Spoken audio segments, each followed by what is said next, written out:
Coming up now on Animal Outtakes, it's a refuge for hundreds of animals, and it takes the help of the entire community to run a facility like this. Can our pets experience loss? It hasn't been easy, but I go on every day for them. And straight from the horse's mouth, we will be learning more about the job of an equine dentist. This is the portion of the tooth that we typically, grind down or reduce. This and much more straight ahead on Animal Outtakes.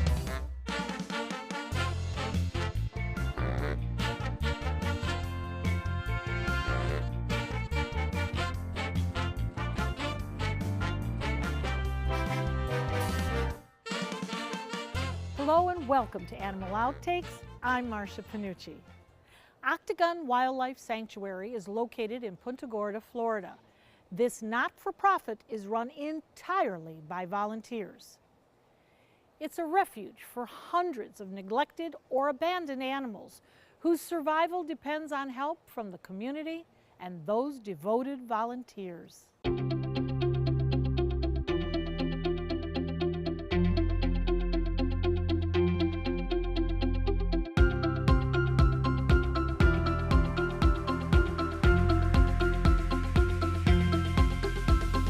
Jackie, we're here in this beautiful hidden gem in Charlotte County called Octagon Wildlife Sanctuary. What does that really mean? Octagon Wildlife Sanctuary is the oldest retirement center in Punta Gorda. What we do here is we take in mistreated and not wanted animals, animals that may have been used in circuses, animals that private owner, they would purchase an animal but they didn't have the correct licensing permits. The animal got older and started biting. Like, why do you think it's a good idea to buy a hyena? Now let's talk about that. The animals that are here at Octagon, we're not talking our domesticated dogs and cats and so on. We're talking the big boys. The big boys. So who do we have here? Hyenas? We have tigers, bears, we have lions, we have hyenas, we have bobcats. And how many animals do you home here? About 200. Ooh, that's a lot. That's a lot of animals. Yeah, it's a lot of animals. It takes a village. It does take a village, absolutely. Yeah. Well, they all have to eat, and they all have to have meds to a certain extent. What kind of a budget do you have to have, and who helps you with this? Well, our budget pretty much relates to our donations.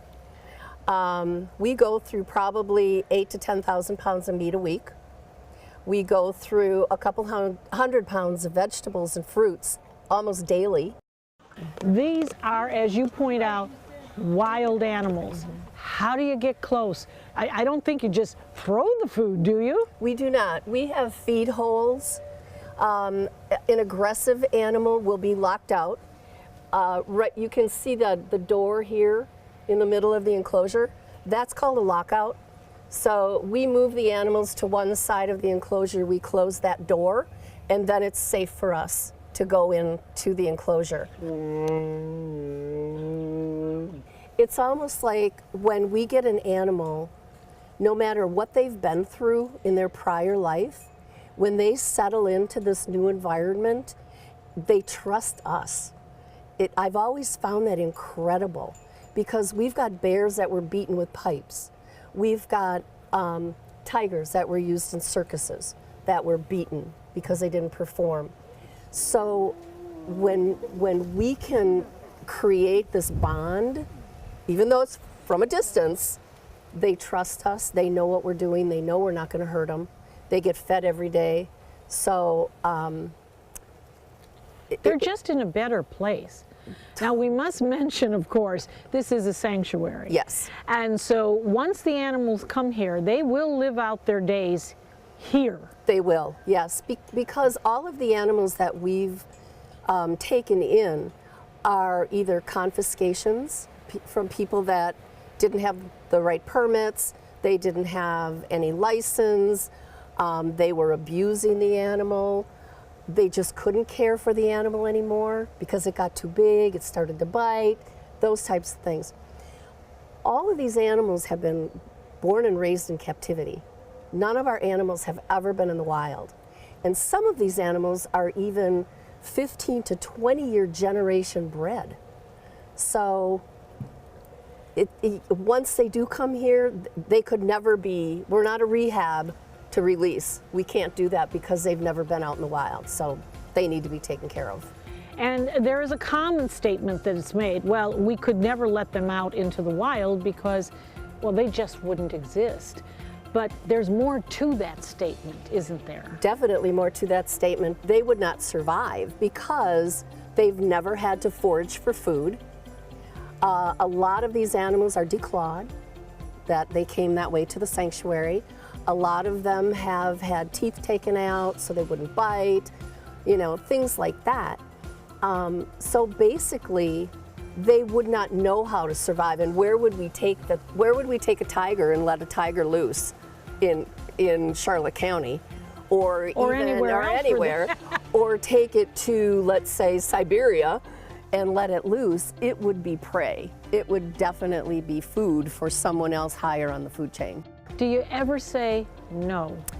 You know, I think there have been maybe a couple of times where Lori, our director, just says, we cannot take this animal for various reasons.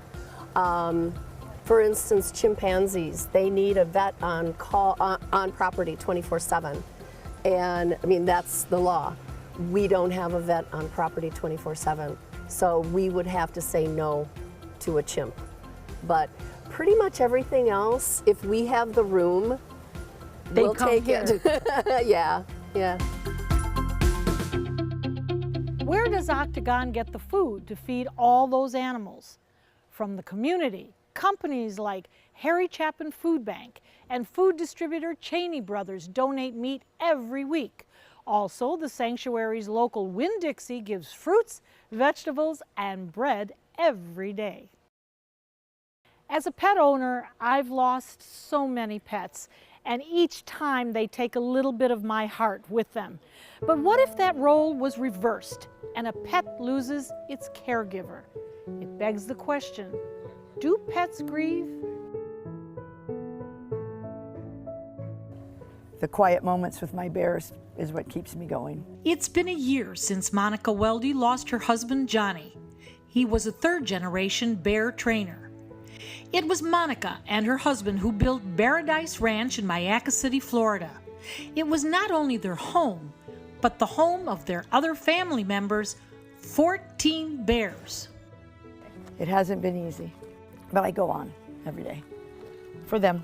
You know, Monica, we have so enjoyed our visit today, but it would be remiss that we would not bring up your husband, who recently passed away and was so instrumental in bringing these bears to you, to your children, and of course to us.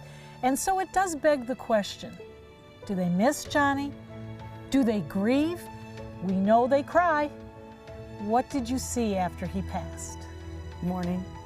Our bears definitely noticed his absence. Of course, I can't explain to them exactly what happened to him and why he's gone. They just know that he's not around, and they would look around, you know. But my husband and I trained and raised these animals together.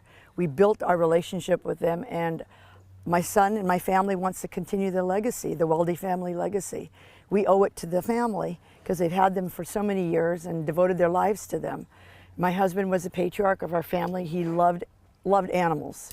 He was an animal welfare advocate, and he enjoyed sharing our bears with the public and to teach them about these wonderful animals. And I am so blessed that I have been able to spend my life, and my wonderful husband was the best partner I ever could have asked for. It's changes in your pet's behavior that you may notice after a loss. They get worried. And is it okay, are they grieving, or are they just worried because their stability is gone and they're trying to figure out what to do? It does have the same kind of effect on them. When the caretaker leaves, Okay.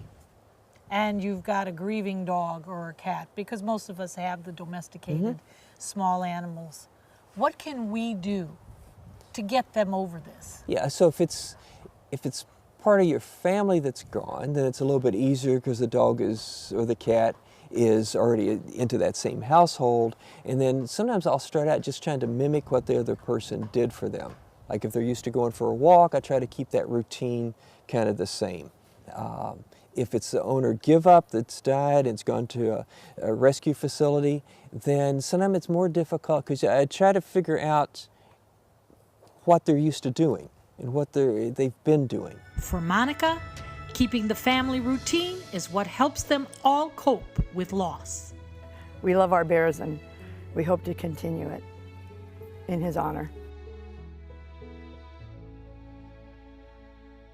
Some ways you can help your pet if you notice they might be grieving the loss of a companion, human or animal. Give that pet a little more attention. Maybe another walk or a special treat during the day. There is only 2 species of alligators found in the world. Here in the States we have one, and we'll learn about the other type of alligator next. Many active duty servicemen and women face a dilemma as they prepare for deployment. Who will look after their canine companion until they return? Dante's Den provides temporary boarding for their dogs as they serve. We honor the trust placed in us by members of the armed forces by giving their furry friends loving care, spacious dens, on-site veterinary care, and plenty of room to run and play. For more information, go to dantesden.org or call 844-DANTES-DEN. People have asked me what it'll cost to restore all the corals back the way they remember. But I have to ask them, what will it cost if we don't do anything?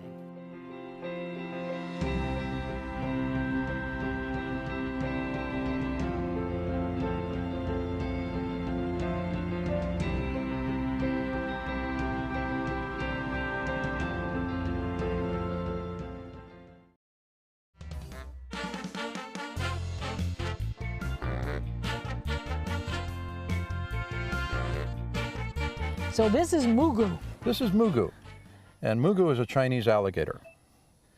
As you can tell, a lot different from the American alligator that you're familiar with. She's a full-grown girl. She's a full-grown female. In her lifetime, she may get to be 5 feet, maybe a little over 5 feet in length.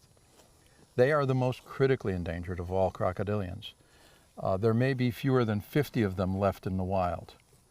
And there are a couple of facilities that have large numbers of them in captivity. By large, I mean, a few hundred.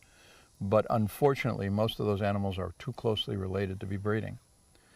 I've been working with the Chinese alligators for many years. They're remarkable creatures, absolutely remarkable. Very intelligent, very large eyes, excellent eyesight, and they've got the loudest voice of any crocodile for their size. On a quiet night, you can hear her for almost 2 miles. Oh my. When she's grunting or bellowing, calling to a boyfriend, she might be. We're trying desperately to keep these guys from becoming a memory.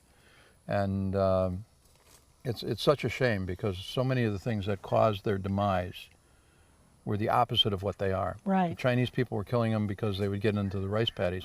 Leave them alone, they eat rats. Ah. They lose almost 1/3 of their crop every year to rats. These guys are harmless creatures. They're small. They just want to be left alone, live their lives. Now, how old is she? She is around 30, so she's a youngster. Oh, she's a youngster. She's a youngster. We're not sure how long they live, but we know they go past 100. You know, we've heard you say that, you're trying to repatriate some of these and trying to save the planet for these. Again, why is this important to us? Other than those of us who are in the animal advocate business. More reasons than I could tell you in a short conversation, but let me just give you a couple. One of them is because every time we take a domino out of the batch, they start to collapse. There's no two ways about it. This is a remarkable creature that's been around virtually unchanged for millions and millions of years. She has no potential for doing harm to anybody. Again, she wants to go live her life quietly. Isn't that enough? I would say so. Isn't that enough? There's lots of other reasons, but as I am fond of saying, education, not legislation, is the key to environmental success. The ultimate right of any animal should be the continuation of its species. Here's a fun fact for you. One of the differences between an American alligator and the Chinese alligator? Size. While the American gator can get more than 11 feet long, the Chinese gator averages under 5 feet.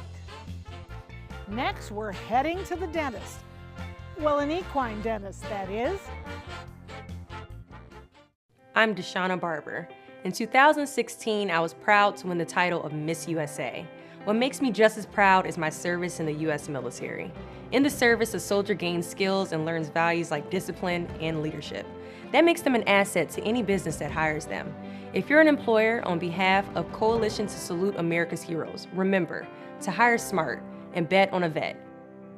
Visit saluteheroes.org or call this number to learn more.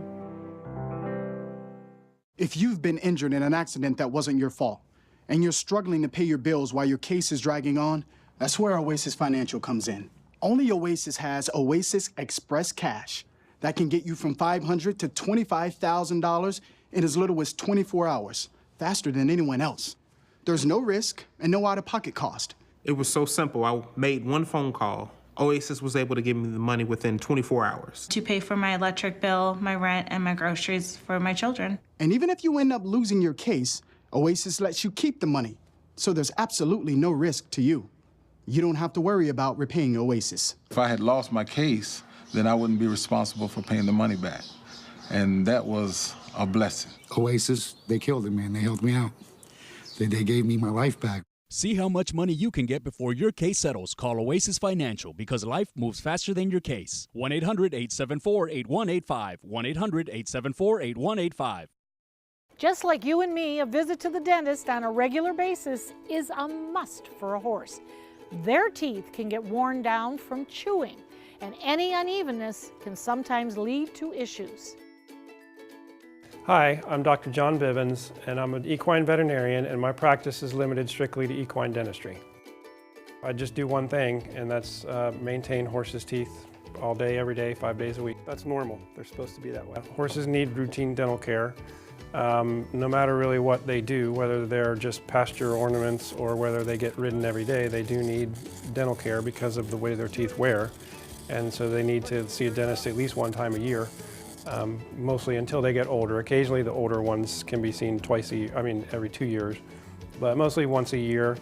And it actually helps them maintain their teeth so that when they do get older, they still have teeth left to chew with, and they can still maintain their health on into their 30s. This is the portion of the tooth that we typically, grind down or reduce. This is most of a tooth from a young horse. This came out of a 4-year-old. And this is a lower tooth. And the gum line is about where my fingers are. And you can see the rest of the tooth here would be down in the jawbone, okay? And so the tooth is held into the socket by a ligament. And this ligament acts like a rubber band or slingshot, if you will, so that as they chew on this part of the tooth, it wears the tooth off, and the ligament moves the tooth up into the mouth so that it replaces what gets worn away. So as they get older, this process continues until eventually they do pretty much run out of tooth. But if you keep that wear pattern the way it is supposed to be in the horse, their teeth will last much longer. A horse generally is a prey animal.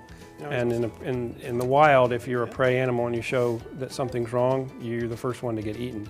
So they hide the pain very well just until they can't take it anymore. The other theory that goes along with that is this eruption of this tooth is very slow, and it takes place over a long period of time. So as the dental conditions get worse, it's a slow, gradual thing. So the horse gets used to it. It's not all at one time. It's a slow, gradual build-up process over a period of years, and so they adjust to that. A lot of them you won't notice it looking at them, but they'll change the way they chew to avoid a painful tooth.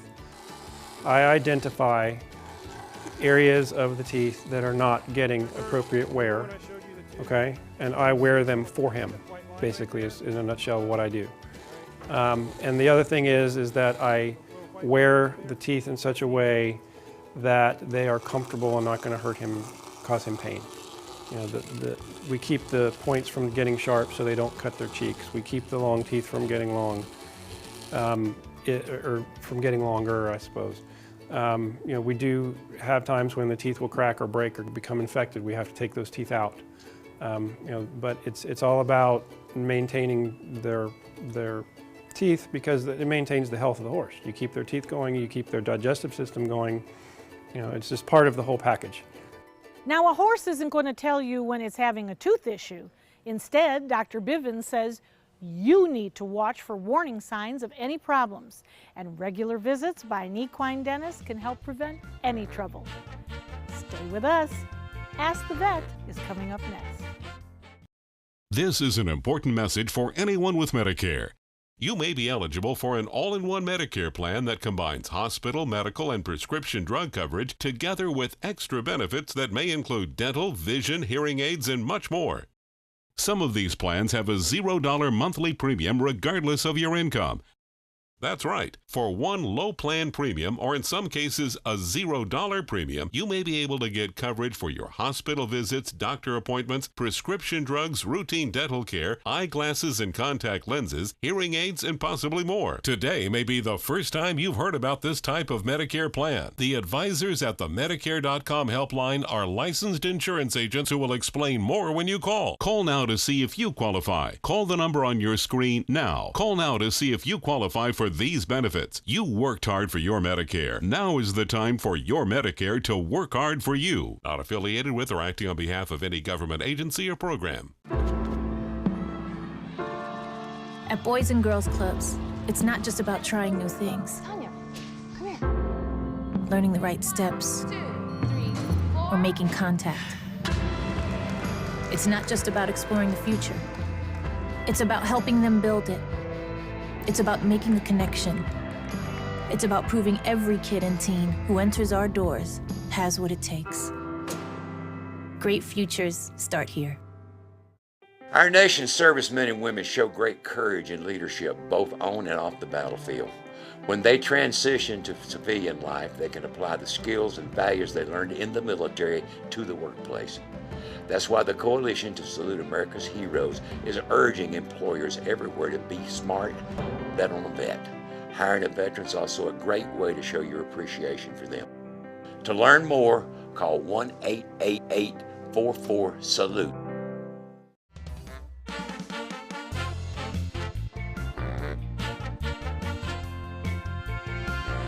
Dr. Glassman, those of us who have large breed dogs, and we certainly do, and we love them, but we're always very cautious about arthritis.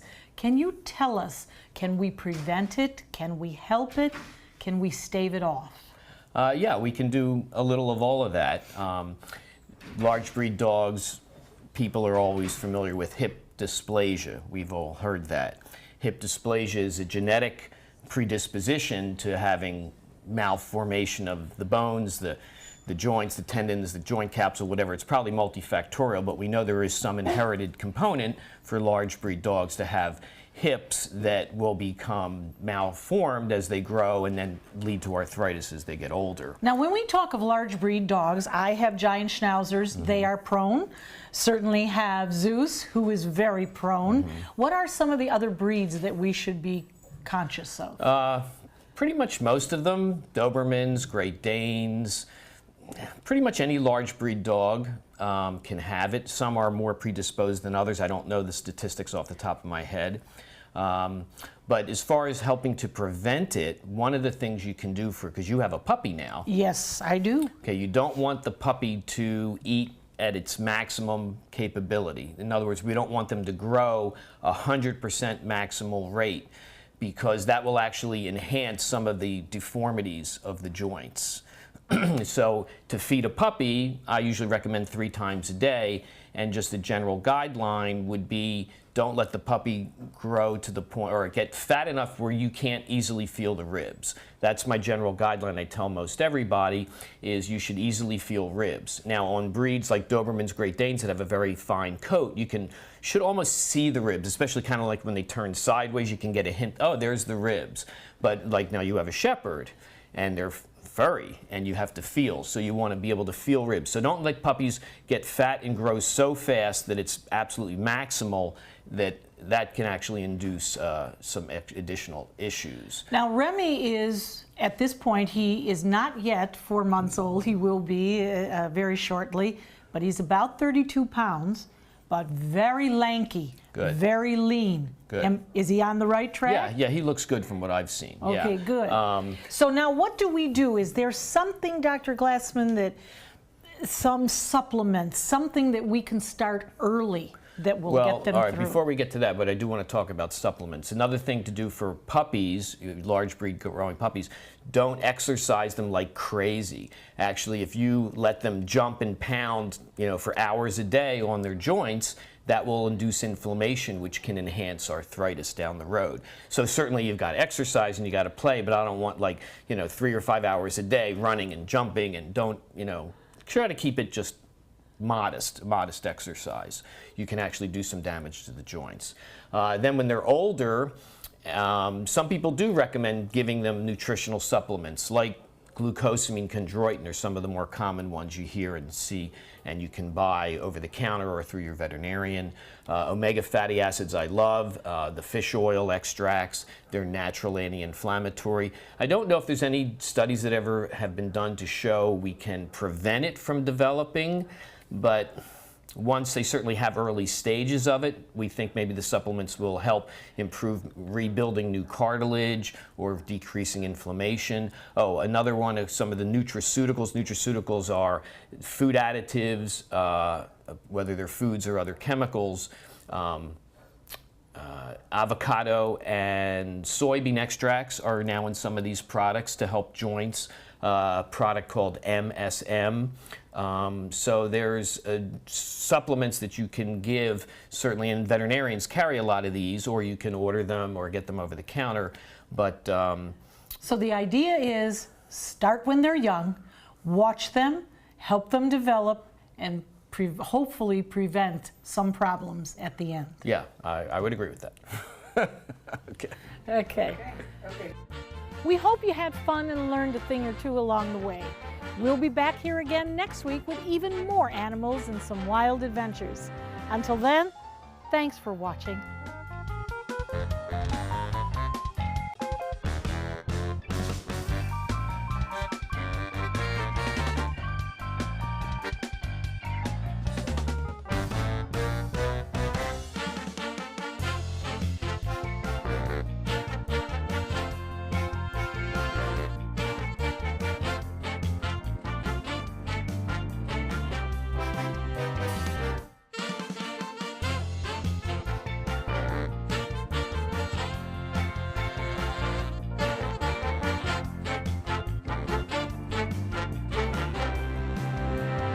Did you know that a dirty CPAP system can make you sick? If you knew what could be growing in your mask and hose, it would keep you up at night. Now SoClean.com has released the world's first and only automated hands-free CPAP cleaner and sanitizer. With its patented design, SoClean is fast, effective, and hands-free, killing 99.9% of all CPAP germs. Try SoClean now through this special TV offer free for 30 days. Just call 800-604-0398. My health has improved. It's simple to use, and I'm not worried about infections. SoClean works on all CPAP machines and popular masks, destroying CPAP bacteria, viruses, and germs without the daily hassle of washing your system by hand. Just place your mask in, close the lid, and in just minutes, voila! Sanitized and ready to use. Try SoClean risk-free for 30 days. This is a limited time offer. Call now, 800-604-0398. Or visit SoClean.com today. Enjoy some of the best Suncoast restaurants on me. Just go to mysuncoast.com/dining, sign up for the newsletter if you haven't already, and you can win a $50 gift card to a restaurant in our area. We'll pick a winner each week, so go on our website and sign up now. Watch Suncoast View weekdays at 9 a.m. on ABC 7. Check out mysuncoast.com/dining, your guide to the foodie lifestyle.